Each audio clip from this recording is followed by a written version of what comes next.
tark etmoqda. 10 kishi bo'lib qoldik. Endi tushunarli nima deyapti Ismoilov, bo'ldi, boshqa gapim yo'q deyapti Islom Ismoilov. Tarpas berilsa kerak, chunki tashqari deydi. Endi buni nima bu do'stlar? So'nggi umid goli deb baholandi. Hakamga topshirmoqda Ismoilov.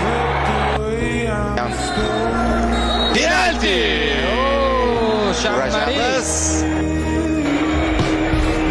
Zarba! Gol!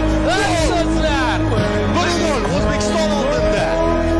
Urgan Saudiya Hasanov Zo'r,